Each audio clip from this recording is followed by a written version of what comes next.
Para la Universidad Autónoma de San Luis Potosí, es un honor tener a la doctora Teresita Rocha Jiménez, quien es doctora en salud pública con especialidad en salud global por la Universidad de California, San Diego. Desde 2011 se ha dedicado a analizar cómo las experiencias migratorias y de movilidad impactan la salud sexual y mental en poblaciones vulnerables, como trabajadoras sexuales, inmigrantes en tránsito y en fronteras.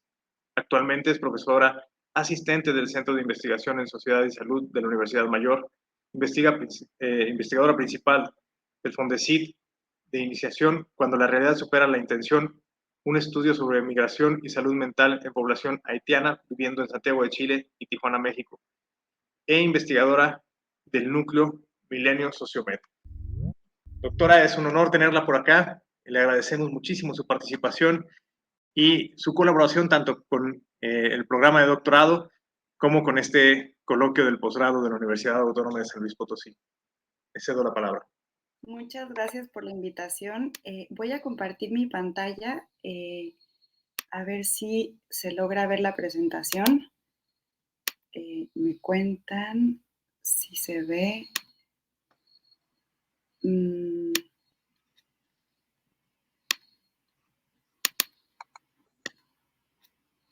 Yo creo que no. Aún no. ¿Te llegó la presentación a ti? Sí. Déjame la descargo. Porque si no, yo no puedo, me dice que no puedo compartir la pantalla. Qué raro. Es en...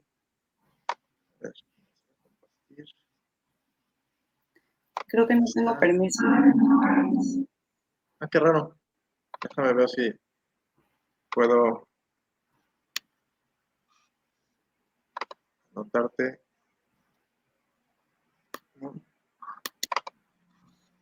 No entendía si deberías de poder. Ver. Y si no, comparte. No importa si no, ahorita yo la comparto. Pero ¿la mandaste también al correo? Estoy descargándola en WhatsApp, pero siempre es más tardado que en correo, no sé por qué. Pero sabes que...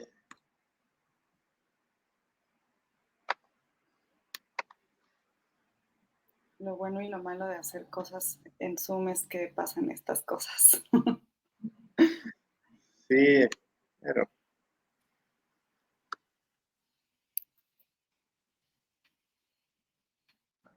Tenemos tiempo y sirve que da entrada o permite que se vayan integrando más personas. Perfecto.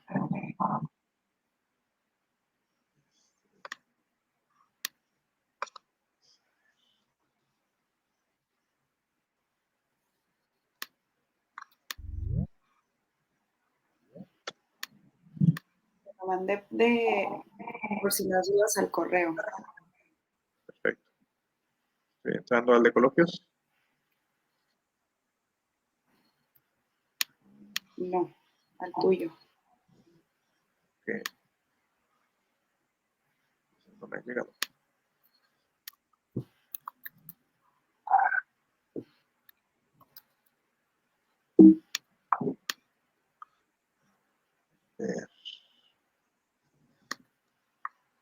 Sí, ya sé que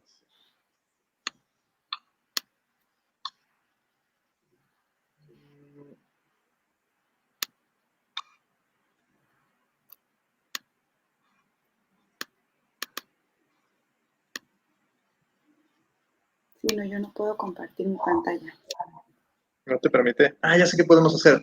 Puedes, ya sé qué está pasando. A veces esta aplicación tiene como fallas de ingreso. Si vuelves a entrar, seguramente ya vas a poder compartir. A ver, voy a salir.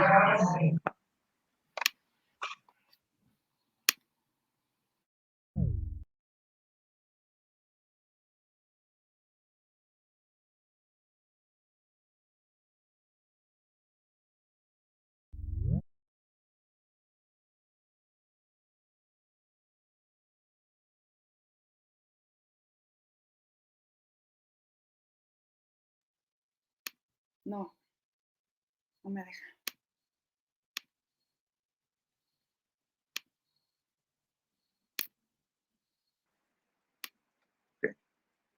Ya le reenvié. No, te reenvié.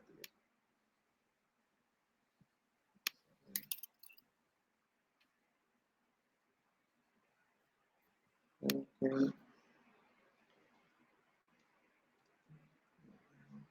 Ya no debe tardar en descargarse.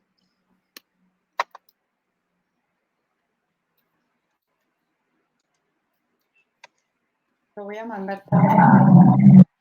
Sí.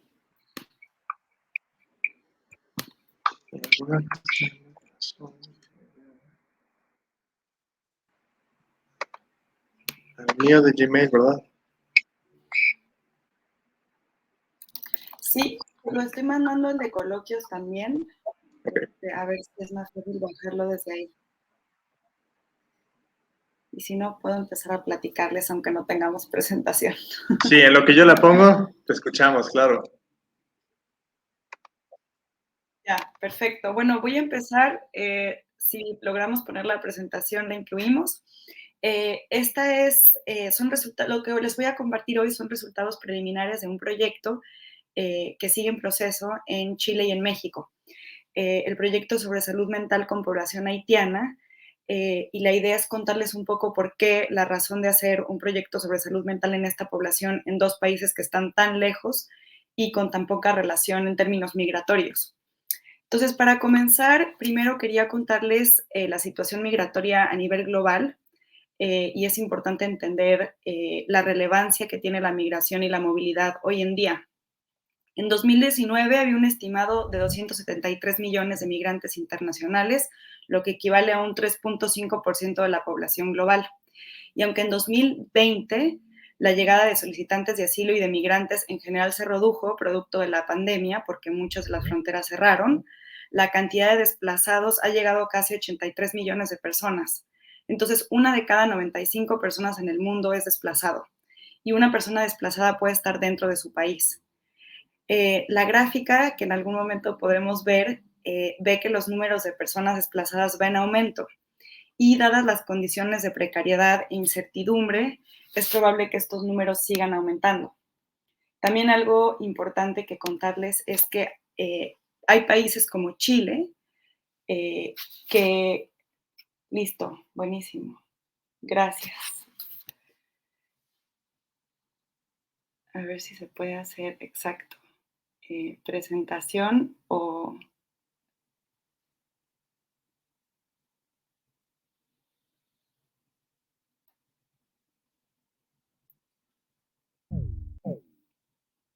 Mira, arriba, hasta arriba, donde dice insertar, arriba de insertar hay como un icono de presentación. A lo mejor ahí te deja.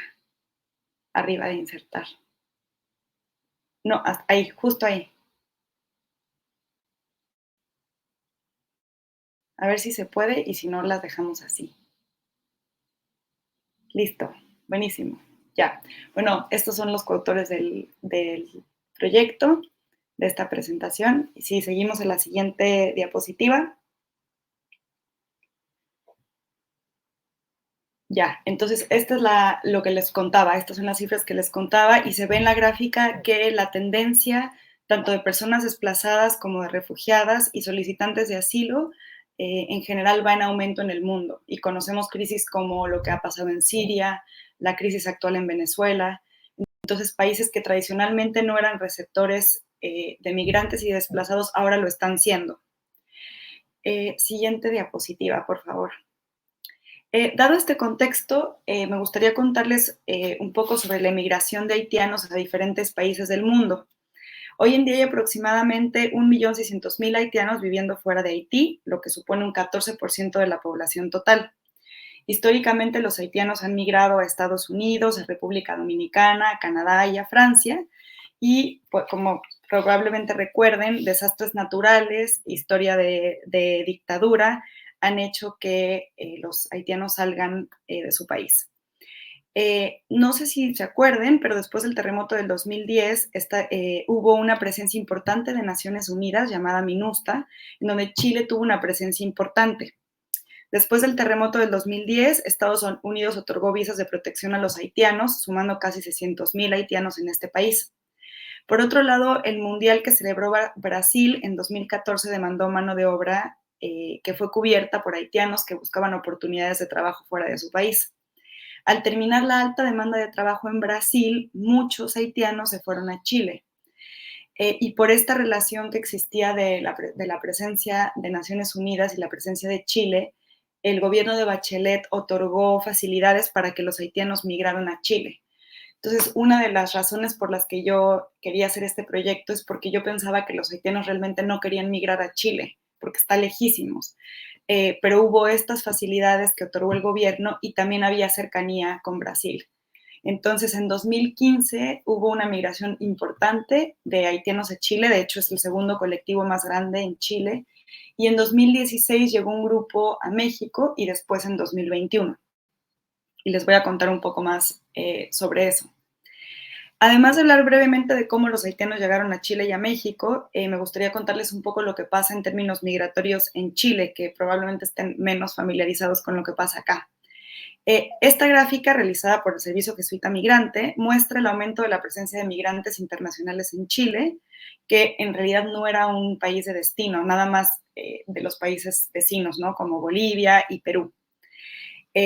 Antes había un 1.2% por ahí del 2002 y en 2019 alcanzó casi un 8% y hoy casi son un 10% de la población total.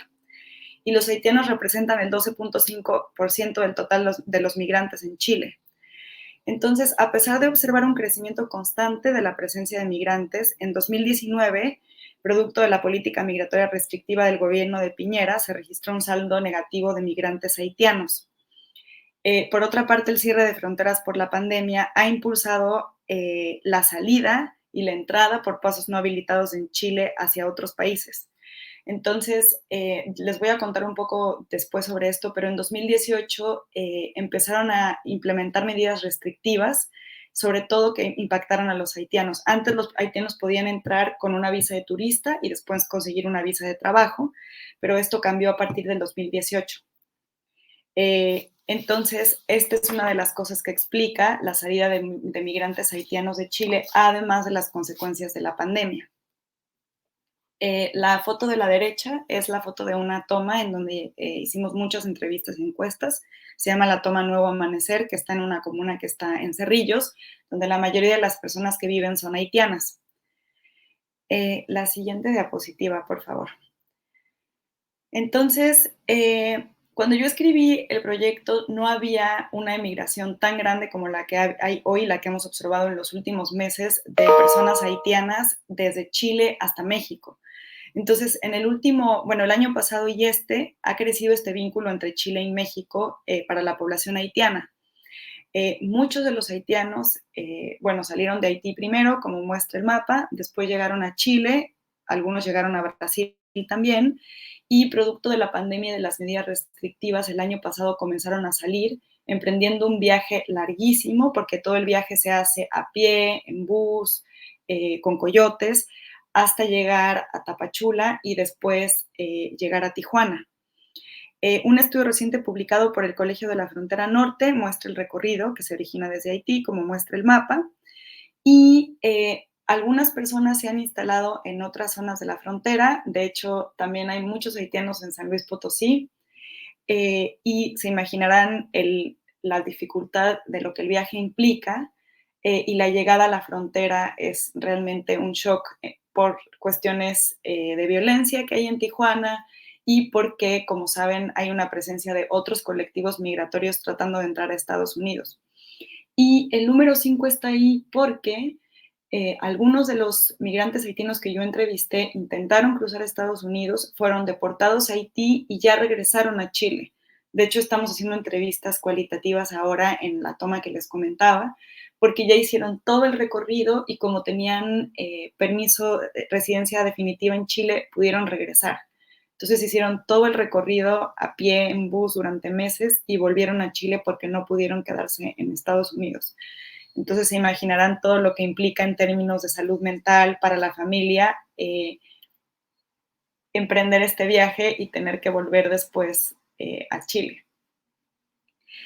Siguiente diapositiva, por favor. Bueno, dado todo lo que les he contado, yo sé que es mucha información, pero iré contándoles un poco más a detalle. El objetivo de este proyecto y de esta presentación es comprender las trayectorias migratorias y el estado de salud mental de los migrantes haitianos viviendo en Chile y en México. Entonces, algo muy importante, siguiente, por favor. Algo importante para todas las personas que hagan investigación en terreno con población que no pertenece a su grupo es incluir a la comunidad como entrevistadores. Entonces, este es el equipo de investigación. Justamente por razones de protección de privacidad y confidencialidad, todas las fotos que nosotros tomamos no muestran los rostros ni de las personas que viven en la toma ni de nosotros. El equipo incluye una psicóloga, que es Mercedes Mercado, porque este es un proyecto de salud mental y yo no soy psicóloga, pero es muy importante tener a alguien que pueda contener. Tenemos a 3 personas de la comunidad haitiana y yo que soy la investigadora principal. Entonces, todas las entrevistas se hicieron, la posibilidad de hacerlas en creol y en español, y es bien importante que miembros de la comunidad también sean parte del proyecto y hagan las entrevistas. Y les voy a contar un poco más cómo involucramos a las personas de la comunidad en el proyecto.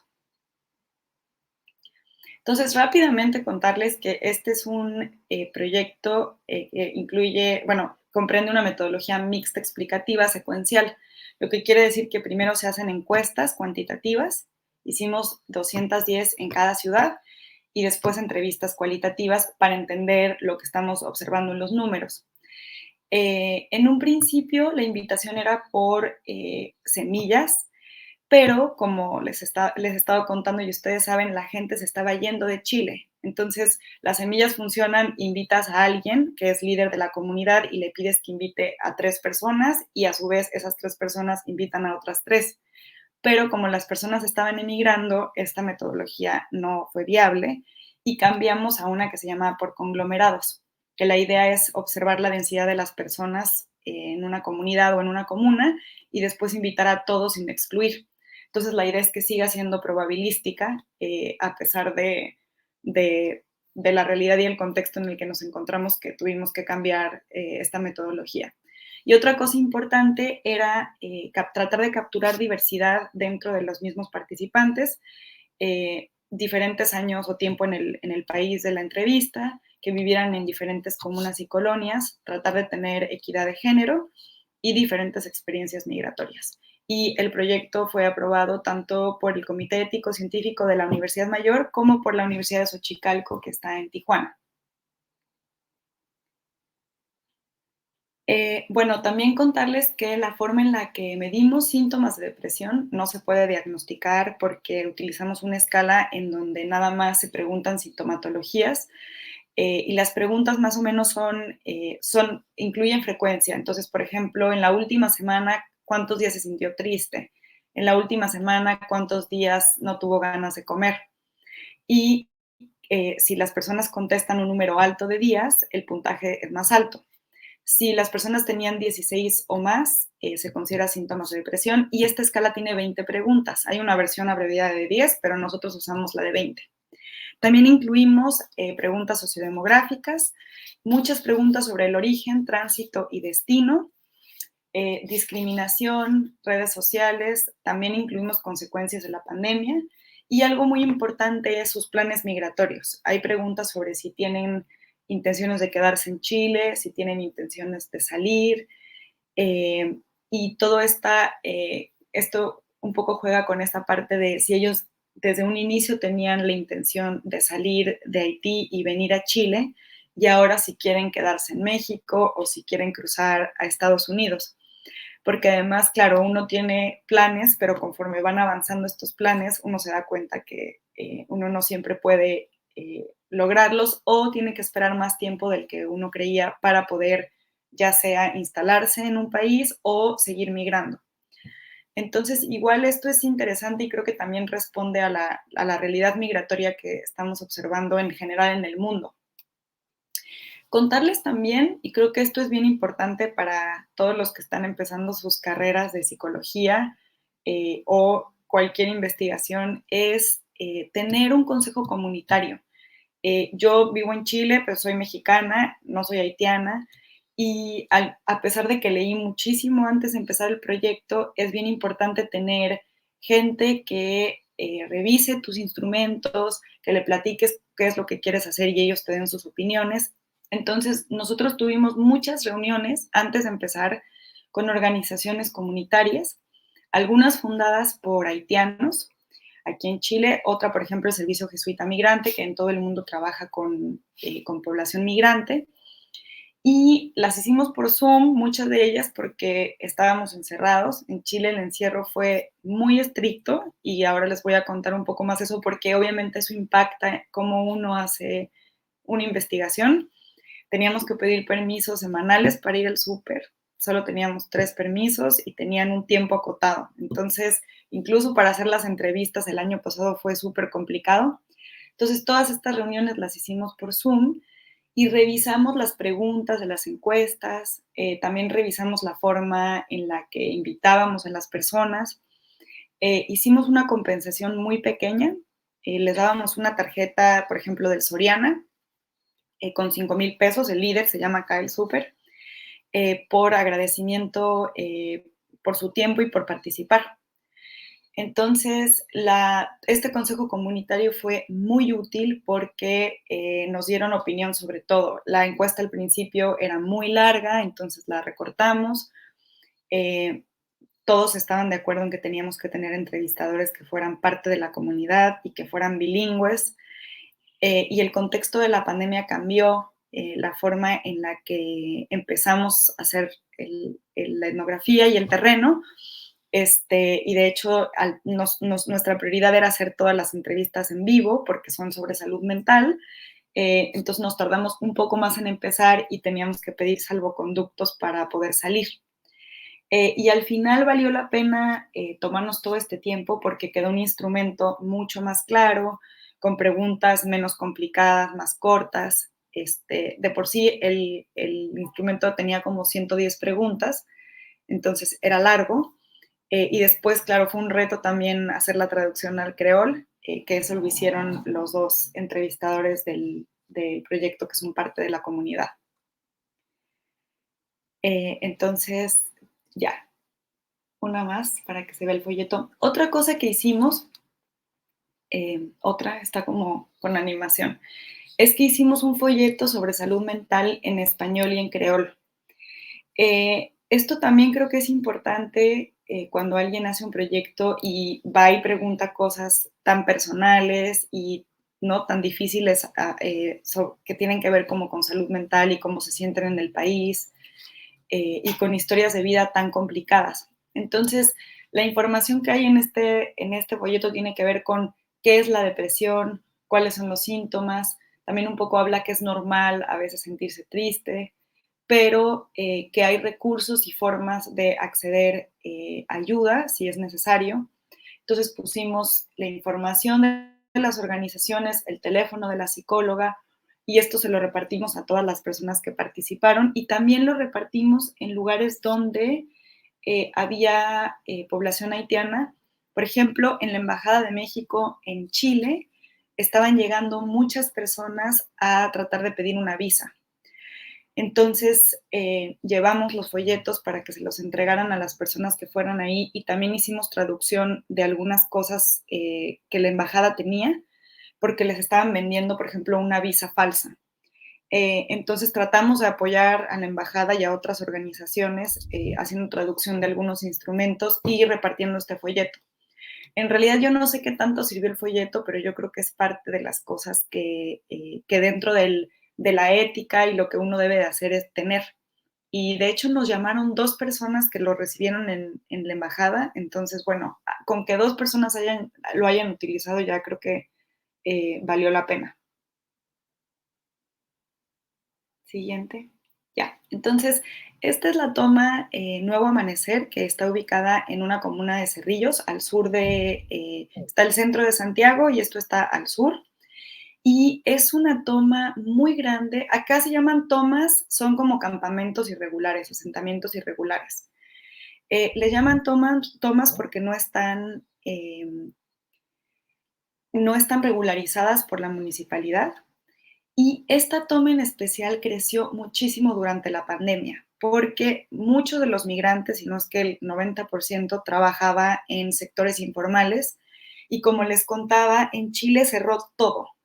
Entonces, muchísimas de las personas se quedaron sin un ingreso y empezaron a establecerse en estas tomas. Yo creo que esta toma es la más grande de Sudamérica. Hay como 10,000 familias viviendo aquí y algo bien interesante es que los haitianos tienen muchísimo conocimiento de construcción, entonces ellos mismos construyen sus casas y se apoyan entre ellos para construir las casas. Entonces son casas que están bien construidas, ellos mismos conectaron a la cañería, entonces tienen acceso a agua. La luz es irregular porque el gobierno todavía no ha establecido postes de luz formales, entonces ahí se alcanzan a ver los postes hechizos. Y es una comunidad que ha crecido muchísimo. Hay muchos haitianos, yo diría que el 80% son haitianos. También hay peruanos, colombianos y chilenos.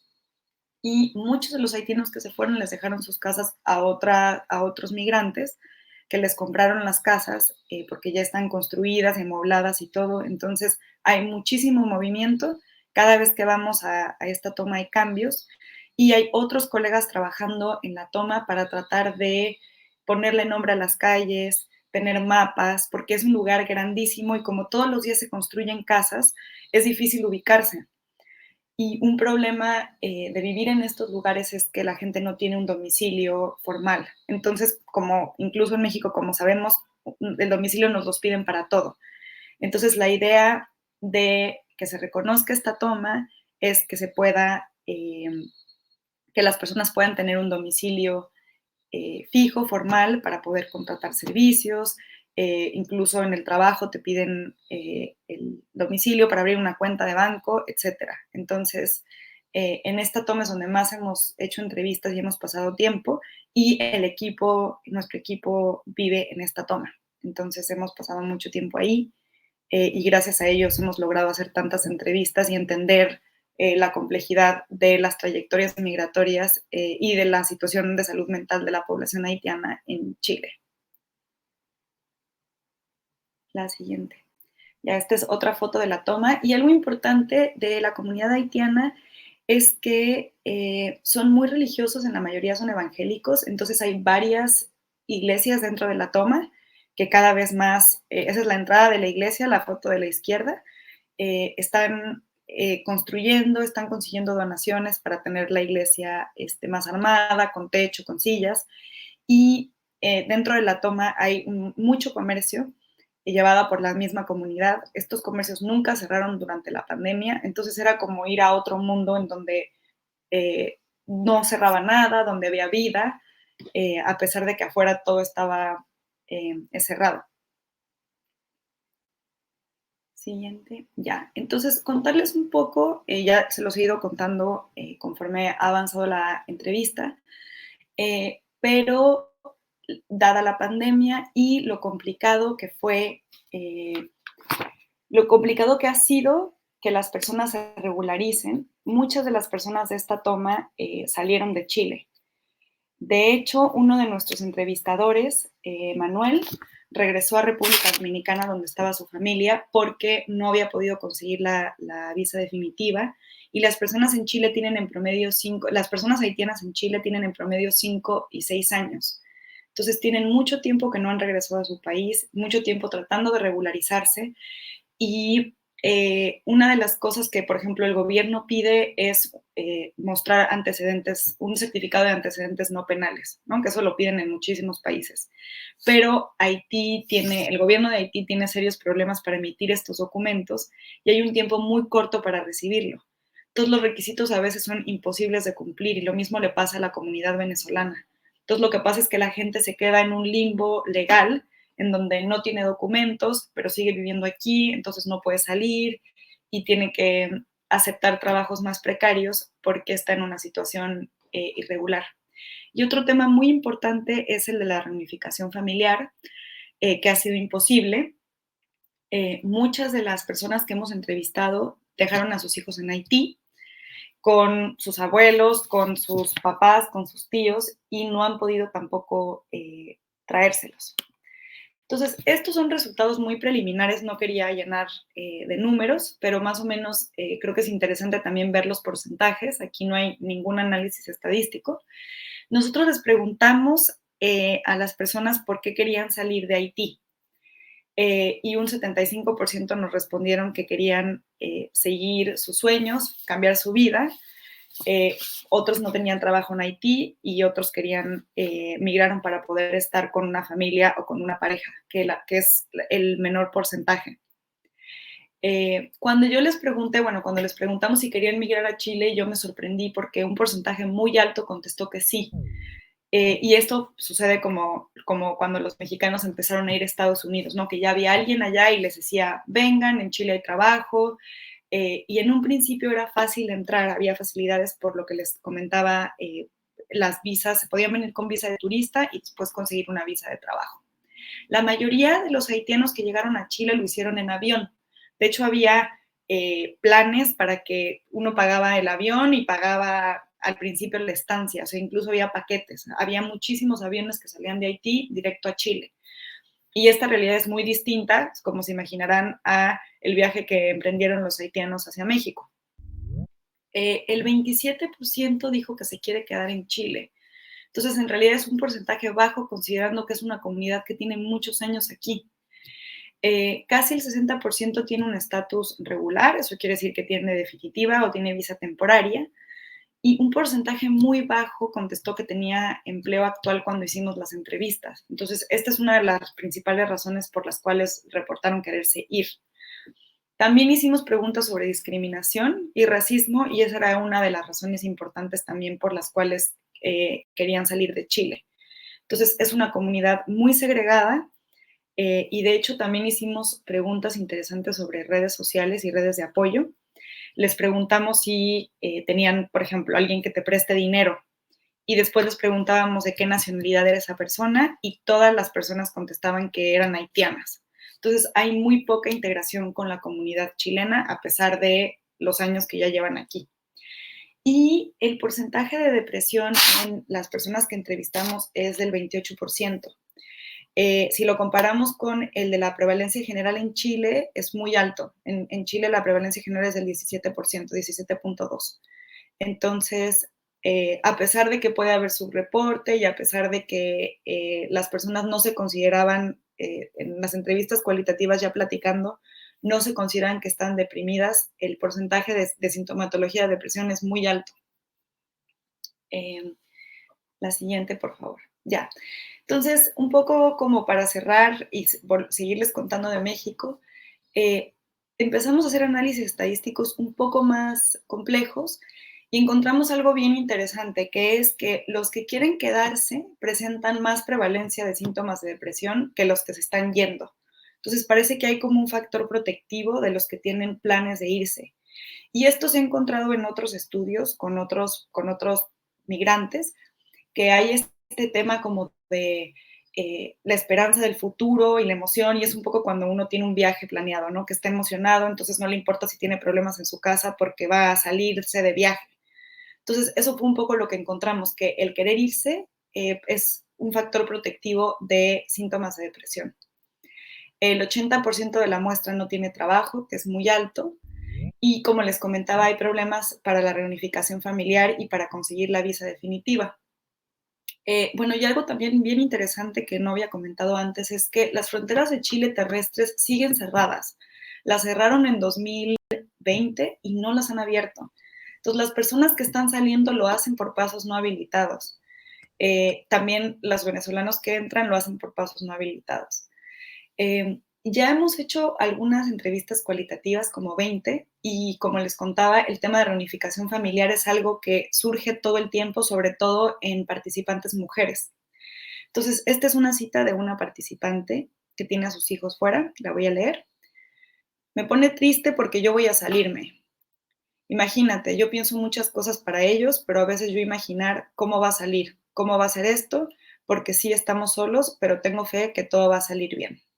Entonces, esta participante quería salir para tratar de acercarse a sus hijos y tenía planeado tratar de entrar a Estados Unidos. Entonces, esta es otra razón por las cuales las personas están saliendo de Chile. Entonces, ahora contarles un poco lo que hay en Tijuana y el título de la presentación tiene que ver con lo poco receptivo o de hecho, la poca bienvenida que hay cuando la población haitiana ha llegado a Tijuana por las circunstancias que hay en Tijuana. Entonces, este mapa lo hizo la OIM en una presentación que hicieron hace unos pocos meses que muestra el porcentaje del origen de las personas haitianas llegando a México. Entonces, un 50% viene de Brasil y un 46% viene de Chile. Entonces, de hecho, cuando hicimos las entrevistas en Tijuana, era interesante yo me encontraba gente que había vivido a 2 cuadras de mi casa en Chile. Entonces era como, tú vives en Santa Isabel, yo vivía en Santa Rosa. Entonces, claro, la gente, yo vivo en Santiago Centro, donde es una zona donde hay muchos migrantes. Muchos salieron a Chile y de hecho yo no entrevisté a nadie 2 veces. Les preguntábamos que si habían ya contestado esta encuesta en Chile y afortunadamente capturamos otro grupo. Entonces fue un poco como seguirlo, como que tenemos la foto de antes de salir, en el viaje, bueno, preguntándole sobre el viaje y en la llegada. Algo importante que explica lo tenso y lo difícil que es la situación ahora en la frontera de México con Estados Unidos son las consecuencias del Título 42, que es una política que instauró Trump, que básicamente hace que las personas que están solicitando asilo esperen en México. Antes, las personas que solicitaban asilo en Estados Unidos podían quedarse en territorio estadounidense hasta que se resolviera su caso, pero supuestamente producto de la pandemia y por razones de salud pública, no se estaba dejando entrar a nadie. Entonces, todavía no se deja entrar a nadie, entonces ya hay una discusión grande de si realmente esto fue por la pandemia o si es una política más restrictiva que hace que todos los solicitantes de asilo centroamericanos, africanos, haitianos, incluso migrantes desplazados internos de México, están esperando en Tijuana. Entonces, ya hay personas que llevan viviendo en la calle o en campamentos irregulares durante un año, año y medio, y de repente llega otro grupo de migrantes, ¿no? Entonces, había mucha tensión y violencia. De hecho, en enero, a principios de enero, mataron a un haitiano el 2 o 3 de enero a la 1 de la tarde. Y claro, Tijuana es una ciudad muy peligrosa, de las más peligrosas de México, pero también hay esta tensión entre grupos migratorios. Nos pasó que nos preguntaban otras personas que por qué estábamos entrevistando a los haitianos, que ellos llevaban más tiempo en Tijuana, que por qué a ellos no les dábamos algo. Entonces, igual fue complicado hacer las entrevistas en Tijuana. El COVID estaba altísimo, de hecho, nos enfermamos mi compañera y yo haciendo entrevistas. Entonces, claro, la gente llega a este contexto, ¿no? Hay muchísimos migrantes, no hay suficientes albergues, la ciudad ya está bastante saturada. Y lo que ha pasado es que se han ido a otras ciudades fronterizas como a Mexicali. De hecho, platicamos con algunas personas en Mexicali que nos contaron que estaban dando facilidades para emplear a los haitianos, porque en Mexicali hay muchísimas maquilas y fábricas y se necesita mano de obra que no hay. Entonces, ojalá que esto sea algo que suceda durante el tiempo y creo que ya está pasando en algunas ciudades como en San Luis Potosí, que se están tratando de dar facilidades para que los haitianos puedan trabajar en México. Siguiente. Ya, entonces un poco contarles los resultados preliminares en Tijuana. También el 65% de las personas que entrevistamos en Tijuana quería irse para cambiar sus sueños, para seguir sus sueños y cambiar su vida. Y un 58% quería irse a Tijuana o a México. Y el mismo porcentaje llegó caminando. Entonces, hemos hecho entrevistas cualitativas y el trayecto realmente es una locura porque salen por la frontera con Perú. Hay personas que nos han contado que gastan $8,000 en todo el trayecto porque tienen que ir pagándole a las autoridades, a los coyotes. Hay gente que va con sus hijos, hay gente que va embarazada, tienen que cruzar por Colombia por la selva, que es una de las zonas más peligrosas para cruzar, y entran por Tapachula. Entonces, la forma en la que llegaron a México es muy distinta a la que llegaron a Chile hace 6 años. El 57% nos dijo que se quería quedar en México, el resto quiere tratar de irse a Estados Unidos. Y de hecho, sí hay personas que han entrado a Estados Unidos. Yo todavía no entiendo cómo, porque cuando nosotros estuvimos en Tijuana, muy poca gente estaba entrando. Pero la prima de Cristel, que es mi entrevistadora, pudo entrar con sus hijos, su primo también. Entonces, parece ser que ha habido casos, sobre todo de familias, que han logrado entrar a Estados Unidos. Algo interesante es que el 91% de nuestra muestra reportó tener un tipo de visa. La mayoría de estas personas tiene una visa humanitaria, que es esta visa que entrega la Comar en México, y es básicamente que ellos están solicitando asilo en México. Entonces esta visa dura 1 año y les permite trabajar bajo ciertas circunstancias. Yo platiqué con personas que no habían logrado conseguir trabajo incluso con la visa humanitaria, y una de las reglas o una de las cosas que Comar les dice es que no pueden moverse del estado en donde la solicitaron. Entonces, hay gente que igual se mueve porque la solicitan en Tapachula y llegan hasta la frontera. Entonces, tiene ciertas restricciones. Pero la mayoría de las personas con las que hablamos tenían visa humanitaria. Algunos tenían FM2 y FM3. Y muy poca gente, 2 personas todas las que entrevistamos tenían empleo. Yo creo que esto también tiene que ver con el poco tiempo que tenían en Tijuana, pero igual había mucha desesperación y desolación, y yo creo que a eso corresponde el alto porcentaje de personas con síntomas de depresión, porque no les estaba costando mucho trabajo conseguir trabajo, y yo creo que también tiene que ver con esta presencia de tantos migrantes en Tijuana, que toda la gente quiere insertarse en el comercio informal, a vender.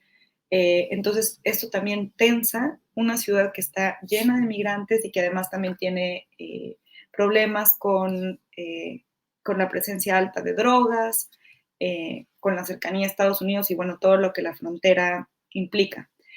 Entonces, el porcentaje de depresión es súper alto. Yo creo que igual esto está sobreestimado por el momento en el que hicimos las entrevistas, que fue recién llegados, o sea, tenían menos de 4 meses. Y eso, algo bien interesante que encontramos es que nosotros hicimos una pregunta sobre si ellos tenían pensamientos suicidas, y por eso también en parte necesitábamos tener un psicólogo en el proyecto. Y 15 personas en Tijuana, que es muchísimo, nos dijeron que sí. Entonces teníamos un protocolo en el cual teníamos a una traductora y que era bilingüe, que hablaba creol y español, y a una psicóloga, llamando a las personas. Nosotros les pedíamos el teléfono, no les pedíamos nombre, tenían un código, cada uno individual, y teníamos el teléfono de las personas. Entonces, cuando identificábamos que alguien nos respondía que sí, lo llamábamos para tratar de entender cuál era su circunstancia. Y muchas de las personas que reportaron tener ideas suicidas era porque estaban durmiendo en la calle, porque no tenían trabajo, o sea, muchas necesidades y respondiendo a las condiciones precarias que tenían. Entonces, en 2 casos al menos logramos conseguir albergues para las personas que entrevistamos. En otros casos hicimos referencia con un psicólogo, y en otros casos tenían problemas de salud. Una señora estaba embarazada y tenía insomnio, entonces hicimos referencia con el médico. En Chile, 7 personas respondieron que tenían ideas suicidas, hicimos lo mismo con el protocolo, pero claro, en México fue casi el doble. Entonces, esto es preocupante y también creo que responde a las circunstancias en las que se encuentran en Tijuana y el shock de la llegada, ¿no? Y lo que les contaba, algo que está pasando es estas deportaciones que siguen sucediendo hacia Haití, y el regreso a Chile. Entonces, algo que nos interesa ver ahora es cómo hablar con estas personas para entender todo el trayecto, y capturar estas experiencias, como ya trataron de entrar a Estados Unidos, regresaron y ahora cuáles son sus planes una vez que volvieron a Chile. Entonces, algunas reflexiones, y esta noticia la encontré hace unos días. Hay un proyecto piloto entre ACNUR y la OIM justamente para insertar a las personas haitianas, y aquí mencionaban que en San Luis Potosí había un programa para darles trabajo a las personas que vienen subiendo de Tapachula y pasan por San Luis Potosí, también en la frontera y en la Ciudad de México. Y algo bien relevante es que los haitianos ahora son el primer grupo en solicitar asilo en México. Entonces, realmente es una población que se va a quedar en México, que probablemente vamos a empezar a necesitar incorporar temas de interculturalidad, de idioma, que creo que Chile hizo un esfuerzo importante, pero yo creo que faltó. Entonces, creo que también este es como un llamado de que al final en México siempre hemos tenido migración de habla hispana, culturas similares a la nuestra, pero yo creo que esto también va a ser un reto en términos interculturales, en términos también de salud pública. Entonces yo creo que el estar al pendiente de la salud mental de esta población y el de tratar de incitarlos a la economía es muy importante. Creo que hay una más. Ya, entonces solo como para cerrar, en ambas ciudades la prevalencia de síntomas de depresión en esta población es mayor a la de la población en general, y creo que esta comparación es un poco sesgada, porque si lo comparamos a lo mejor con otros grupos migratorios, a lo mejor encontramos porcentajes similares. No lo hice para esta presentación, pero lo haré para un artículo. Hay factores estructurales como cambios en la implementación de las políticas públicas y el COVID que afectan a la salud mental, o sea, las consecuencias de la pandemia se siguen observando. Y es importante tener diálogo y esfuerzos de prevención y contención en ambos países, pero también en los países de tránsito, porque están pasando por muchísimos países en donde yo creo que hay muy poca contención y muy pocos recursos para esta población. Y bueno, los temas de discriminación, racismo y redes de apoyo son temas importantísimos que siempre van a estar presentes cuando se estudia y se trata de entender a esta población. Y nada más agradecer a los participantes del proyecto, al equipo de investigación en México y en Chile y a los coautores, a la comunidad de las comunas, de las tomas en donde trabajamos, y el financiamiento, el Fondesit de iniciación y el Núcleo Milenio. Y muchas gracias a todos por escuchar y por la paciencia con los temas tecnológicos. Muchísimas gracias, doctora, por tan interesante recorrido, porque creo que nos ha llevado por diferentes posicionamientos, tanto sociales como de localización. Tenemos tiempo para una pregunta o dos máximo. ¿Alguien quisiera extenderla?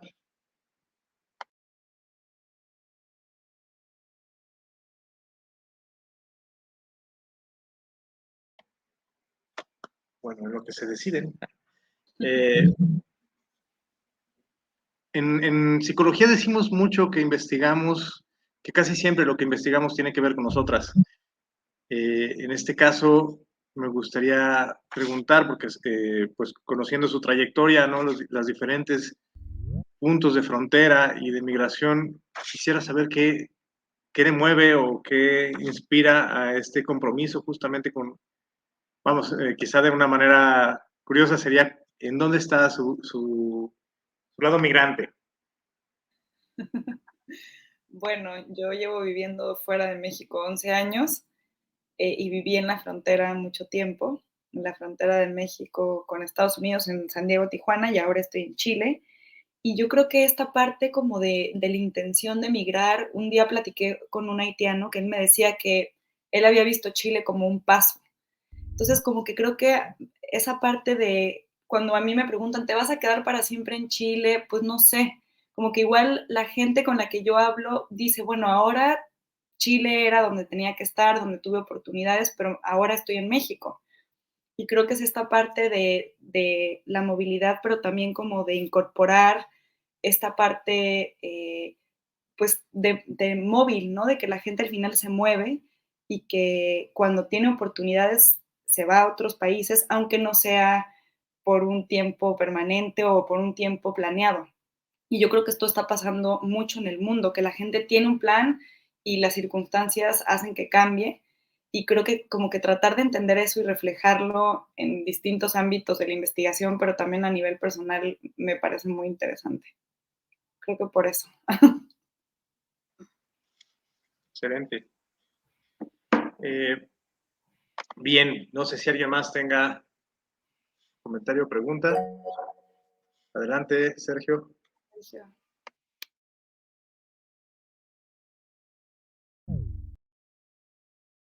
Creo que se cayó Sergio. Sí. Bien, en lo que se incorpora. Muchísimas gracias. Gracias. Bien, pues en lo que se reincorpora Sergio, hago lectura de este reconocimiento a la doctora Teresita Rocha Jiménez por su participación como ponente magistral en la ponencia Bienvenido a Tijuana, Trayectorias Migratorias y Salud Mental en Población Haitiana, realizada en el marco de las actividades del Coloquio Internacional Investigar, Intervenir y Transformar, realizado los días 1, 2 y 3 de junio del presente año. Abajo firman el doctor Omar Sánchez Armaz Capelo, director de la facultad, Jaime Sebastián F. Galán Jiménez, el doctor Benito Daniel Estrada Aranda, coordinador del doctorado en psicología, Alfredo Méndez Ramírez, coordinador de la maestría en educación, y Alejandro Rosillo Martínez, coordinador de la maestría interdisciplinar en estudios de paz. Doctora, muchísimas gracias por compartir. Estamos celebrando el 50 aniversario de nuestra facultad. Entonces, bueno, pues muchísimas gracias. Gracias por la invitación y gracias a los que se conectaron.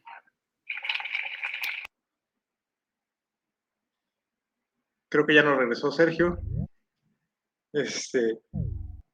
Esta conferencia la subiremos tanto al Facebook del posgrado de la facultad, como haré llegar la liga también de YouTube para que puedan compartirla con el público que consideren que estará interesado.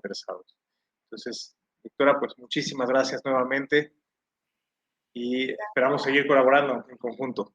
Sí, muchas gracias a todos y feliz de seguir colaborando. Bien, enseguida tenemos la presentación del libro Aportaciones al estudio e intervención de las masculinidades. A las 10, tómense un café, unos minutos y no se despeguen. Muchísimas gracias. Gracias.